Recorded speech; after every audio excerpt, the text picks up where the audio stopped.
Hello friends, তোমাদের আবার একটি নতুন ভিডিওতে স্বাগত জানাই। তো আন্ডার গ্র্যাজুয়েট কমপ্লিট হওয়ার পর এবার পালা চলে আসে কিন্তু পিজি অ্যাডমিশনের। পিজি অ্যাডমিশন, বিএড অ্যাডমিশন বা অন্যান্য যে কোর্সেসগুলো থাকে সেই কোর্সেসগুলোতে অ্যাডমিশন নেওয়ার পালা চলে আসে। এবং এই কোর্সে বা পিজি অ্যাডমিশনের আগে আমাদের প্রত্যেক বছর কিন্তু একটা নতুন নতুন সেগমেন্ট চলে। পিজি অ্যাডমিশনের জার্নি শুরু হওয়ার আগে একটা প্রিপারেশনের ভিডিও চলে, অর্থাৎ কিভাবে পিজি অ্যাডমিশন নেবে, ইউনিভার্সিটি ওয়াইজ কী কী সিট সংখ্যা রয়েছে, কত কত কোর্স ফিস লাগে, বা ইউনিভার্সিটি ওয়াইজ যে তোমাদের সম্পূর্ণ প্রক্রিয়া কিভাবে ভর্তি হয়। তো এবার দেখা যাচ্ছে 80-20 রেশিওতে বলে দেওয়া হয়েছে যে ভর্তি হবে কোথায়, কোন ইউনিভার্সিটি এন্ট্রান্স নেবে নাকি নেবে না এখনও পর্যন্ত আমরা শিওর নই। সেই কারণে এন্ট্রান্সের জন্য আমাদের প্রস্তুতিও চালাতে হবে, তার পাশাপাশি ভিডিওগুলোর মাধ্যমে আমাদের ইনফরমেশন গ্যাদার করতে হবে কীভাবে আমরা ইউনিভার্সিটি ওয়াইজ যে ভর্তিগুলো সেগুলো হতে পারবো।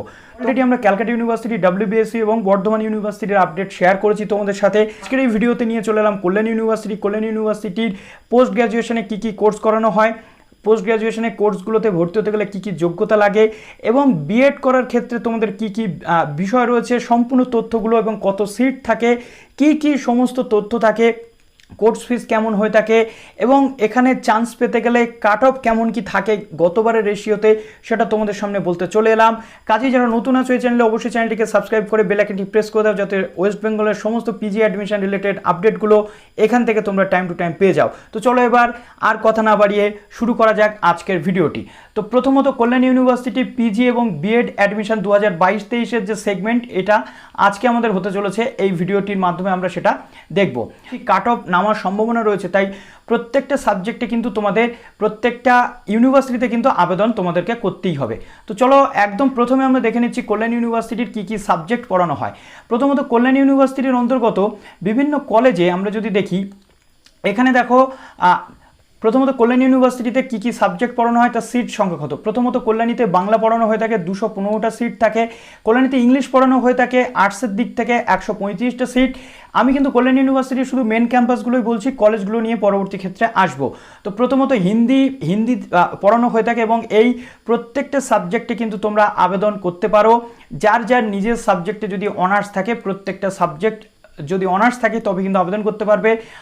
ইউজি লেভেল বা আন্ডার গ্র্যাজুয়েট লেভেলে যদি তোমরা জেনারেল পড়ে আসো তবে কিন্তু আবেদন তোমরা করতে পারছো না।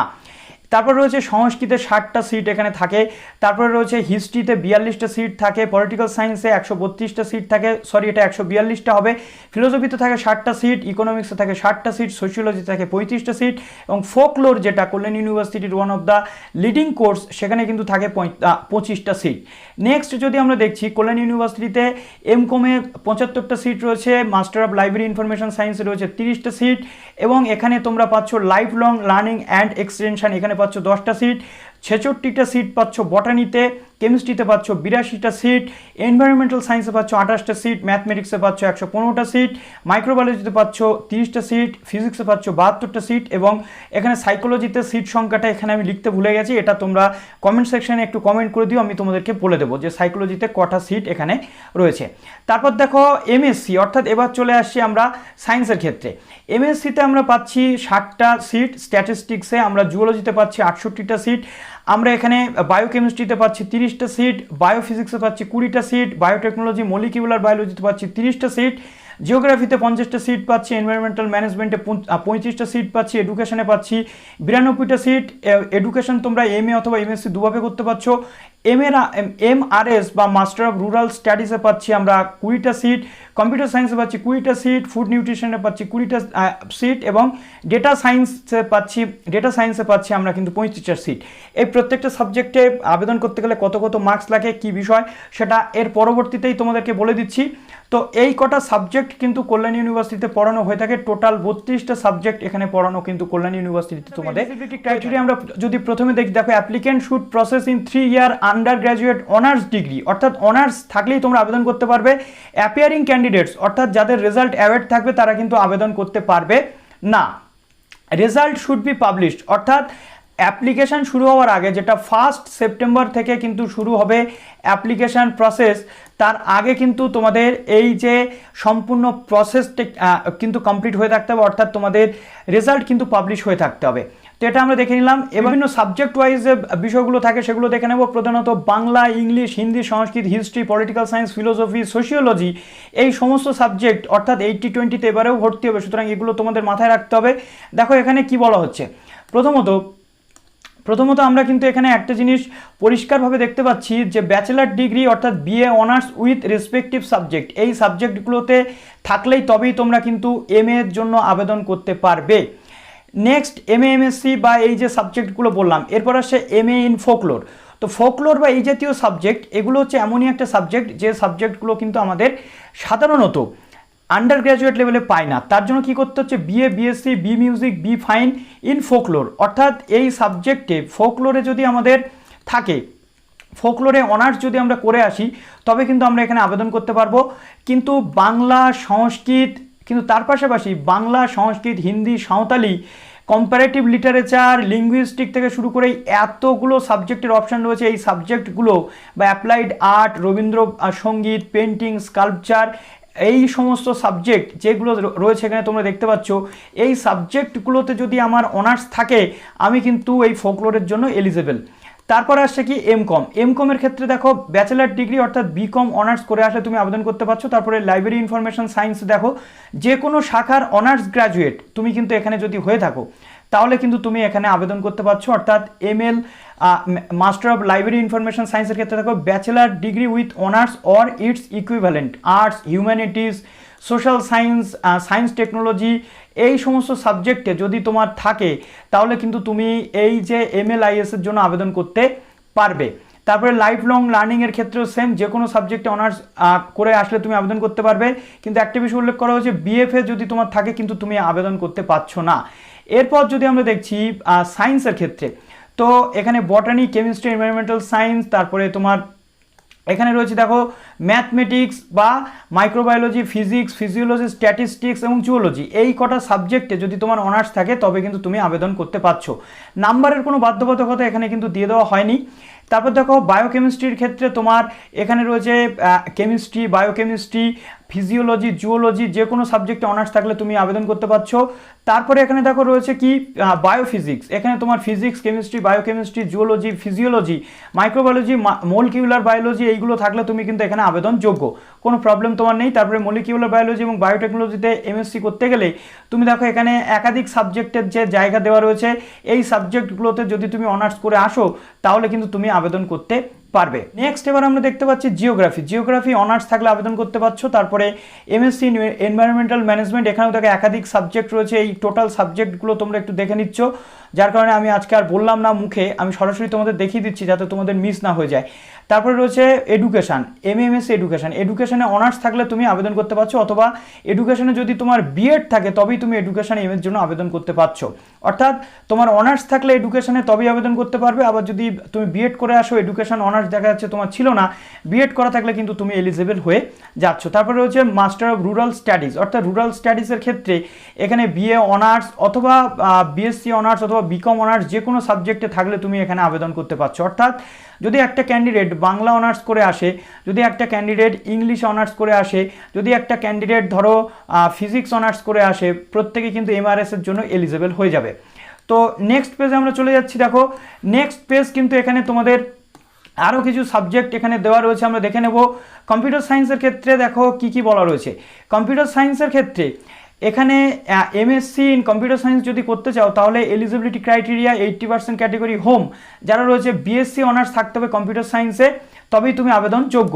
তারপরে ফুড এবং নিউট্রিশন, এক্ষেত্রে তোমার এখানে তোমার কি বলা হচ্ছে, ফুড এবং নিউট্রিশন অনার্স তোমার থাকতে হবে হোম ইউনিভার্সিটি স্টুডেন্টসদের ক্ষেত্রে, এবং অন্যান্য যে সমস্ত স্টুডেন্টসরা রয়েছে BA honours in food nutrition, physiology, biochemistry, এই সাবজেক্টগুলোতে অনার্স থাকলে বাদবাকি ইউনিভার্সিটির স্টুডেন্টস আবেদন কিন্তু তোমরা করতে পারছো। এরপর আমরা আসছি MSc in data science. Data সায়েন্সের ক্ষেত্রে কি বলা হচ্ছে, দেখো BSc অনার্স যে কোনো ব্রাঞ্চ, অর্থাৎ BScর যে কোনো সাবজেক্ট থেকে তোমরা অনার্স করে আসলে কিন্তু আবেদন করতে পারছো, অথবা BE বা BTech করে আসলে তোমরা আবেদন কিন্তু করতে পারছো এই সাবজেক্টের ক্ষেত্রে।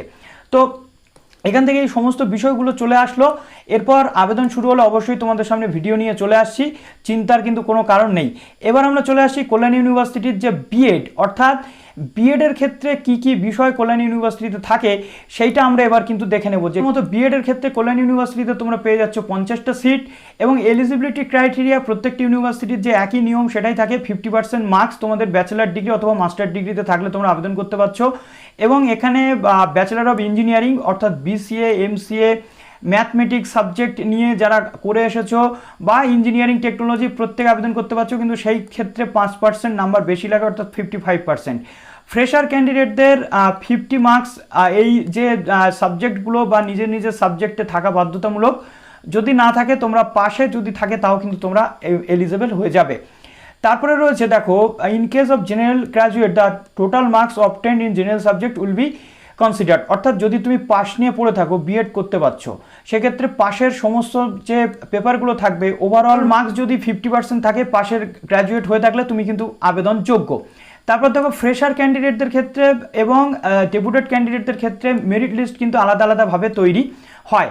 নেক্সট এখানে দেখো age limit for fresher candidate, অর্থাৎ বলা হয় বিএড কত বছর পর্যন্ত করা যায়। দেখো ম্যাক্সিমাম 37 বছর যদি তোমার এজ থাকে, তার মধ্যে থাকলে কিন্তু তুমি বিএড করতে পারছো। আর যারা যারা রয়েছো তোমরা, তোমাদের যে ডেপুটেড ক্যান্ডিডেট, তাদের ক্ষেত্রে এজের কোনো লিমিটেশন কিন্তু নেই। বারবার বলছি, মিডিয়াম কি কি, অর্থাৎ ইংরেজি এবং বাংলা ভাষা এখানে পড়ানো হয়ে থাকে। মেথড পেপার দেখো Bangla, English, Sanskrit, history, physical science, life science, mathematics, geography, economics, political science, তারপরে কমার্স, এডুকেশন এবং আদার সাবজেক্ট কিন্তু করানো হয়ে থাকে। অর্থাৎ তোমাদের বিভিন্ন যে সাবজেক্টগুলো থাকে, যদি সেই সাবজেক্ট এখানে মেথড না থাকে তাহলে তুমি আদার সাবজেক্টের মধ্যে কিন্তু পড়ে যাচ্ছ। মিডিয়াম অফ ইনস্ট্রাকশন দেখো বাংলা, ইংলিশে হয়ে থাকে এবং এখানে 4টে সেমিস্টার হয়ে থাকে। এখানে 6 to 12 যে স্কুল টিচার তাদের জন্য করানো হয়ে থাকে, এবং এখানে 80-20 রেশিওতে কিন্তু অ্যাডমিশন প্রসেসটা তোমাদের জন্য চলবে। তো আশা করছি এখান থেকে তোমরা যে পুরো বিষয়গুলো রয়েছে সেগুলো তোমরা দেখে নিচ্ছ। এবং ডেপুটেড ক্যান্ডিডেট অনেকে থাকেন যারা, আপনাদের বলে রাখি, আপনারা যদি বিএড করতে চাইছেন, এখনও বিএড না করে থাকেন, অলরেডি আপনারা এমসি অর্থাৎ ম্যানেজিং কমিটি বা আপনাদের যে এসআই স্কুল ইন্সপেক্টর বা ডিআই এর কাছ থেকে পারমিশন আপনারা ইমিডিয়েট করান, না হলে কিন্তু বিএডে আপনারা অ্যাডমিশন নিতে পারবেন না। তো আশা করছি এটা আপনারা বুঝে গেলেন। এবার এখানে দেখো কিভাবে তোমাদের ভর্তির যে প্রসেস সেটা চলে। প্রথমত নাম্বার ক্যালকুলেশনটা খুব ইম্পর্ট্যান্ট। দেখো এখানে মাধ্যমিক থেকে 10% নাম্বার নেওয়া হয়, উচ্চ মাধ্যমিক থেকে নেওয়া হয় 20, তারপরে তোমাদের বিএ অনার্স বা বিকম অনার্স বা বিএসসি অনার্স জেনারেল এবং পাস 20 নেওয়া হয়। এটা যদি তোমরা পাশের ক্যান্ডিডেট হয়ে থাকো তাহলে তোমরা 20 গ্রেড পাবে ওভারঅল মেরিট মার্কসে। যদি তোমরা অনার্সের ক্যান্ডিডেট হয়ে থাকো তোমরা কিন্তু 30 নাম্বার পাবে, অর্থাৎ 30 স্কোর পাবে। অর্থাৎ যারা পাশের ক্যান্ডিডেট তারা কিন্তু 10 নাম্বারের পিছিয়ে থাকো অনার্সের থেকে। M.A M.Com যাদের থাকবে তারা 20 নাম্বার বা 20 স্কোর পাবে। অর্থাৎ যে সমস্ত স্টুডেন্টসদের, আমি ধরে নিলাম যে সমস্ত স্টুডেন্টসদের মাস্টার্স নেই, তাদের কিন্তু লড়তে হবে এই মাধ্যমিক, উচ্চ মাধ্যমিক এবং অনার্স হোক বা পাস হোক, এই 20 নাম্বার পাবে না।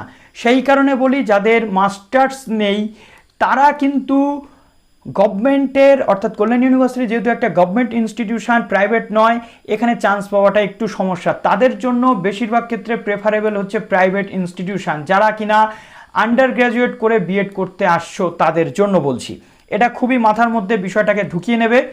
এবং দেখো এখানে একটা বিষয় আরও রয়েছে, ডিস্ট্রিবিউশন অফ সিট এগেনস্ট, অর্থাৎ সিট যেভাবে আর কি হয় সেটা কিন্তু তোমাদের MP/1 এইভাবে কিন্তু সম্পূর্ণ যে গ্রেড স্কোরটা অর্থাৎ ওয়েটেজ যেটা আসে সেটা এইভাবে ক্যালকুলেশন হয়।